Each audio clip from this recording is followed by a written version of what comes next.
am Nancy Isime. I feel great tonight. We're premiering She Must Be in Pain, coming to Prime on the 29th of September. I play Victoria. Victoria is a PA to She. There's so many layers to her, but you just have to relax and like see her peel it off. So yeah. Okay, I must say the she character is a terrible one. So I'm not there at all. She's a bully. She's a narcissist. She's very condescending. So that's a big no. The only positive thing I think I possess the quality is I think she's determined. She's determined. You know, she's focused. That's the only thing. But the other side, no. Not me at all.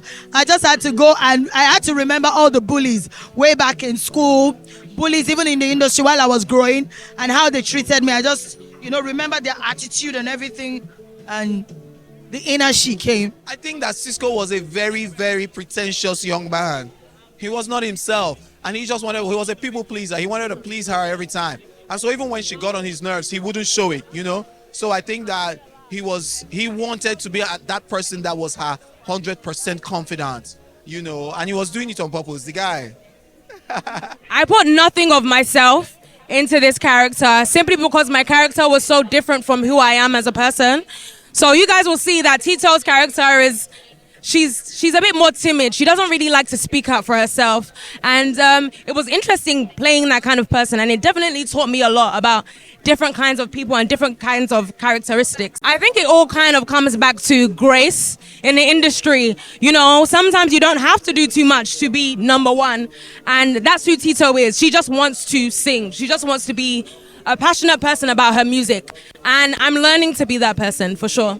Now, talking about women in entertainment and how we work together, sometimes I kind of feel like it's a narrative that everyone else talks about. People just say it without really doing the research. There are so many women that are willing to collaborate, willing to partner, willing to support.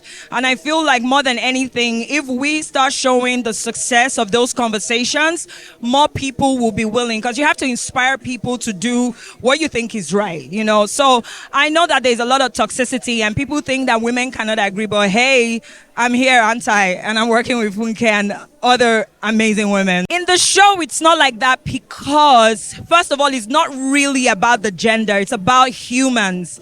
And sometimes competition is not something we take really well. It's okay to have competition, but healthy competition. And the focus on the show is not the women fighting each other. It's the toxicity, because you're just being human. Guys experience it as well. So, yeah. Before I got on set, I was I'm not going to say nervous, but I was like, oh, because most of the cast, they are not people that have really, it's just few of the cast that I've worked with before. So, remember, I'm like, how am I going to cope on this set? But funny enough, I got on the set and it felt like home. So, Auntie Funke, she was really homely, she's always, Lizzie, shut it down, she was okay, and stuff like that. It really felt like home, and it was fun and full of experience, yeah. Well, for me, it's a relatable story. That's the most important thing. Any story I tell, you can relate with it. That's what I try to do. So whether it's happening now, it has happened before, it's relatable. What is important is for you to take something home. A lesson needs to be learned, and I achieved it. Thank you.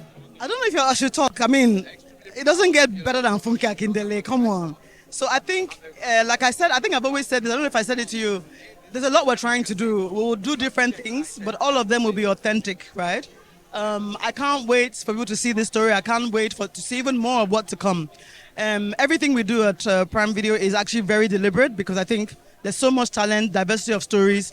It's not only one trick pony. They say we like drama, we like comedy, we like action, yeah, but we like other things. And so we have to kind of show, but it's all talent, locally, homegrown, that going global. The whole idea that Afrobeats can go global, Nollywood, I think, can as well. And we want to make sure that we support that effort. So for me, I'm really just proud of all the talent we have locally. I don't think I went deep at all. Because like I've said before a countless number of times, it was easy for me to draw inspiration from so many things. So many people around us on social media, in reality, the people we work with, they're everywhere. And so inspiration is everywhere. So I drew from that, and I was able to just piece things together. And, of course, with notes from my director, I was able to, make Cisco work. Main lesson for me is just choose between good and bad.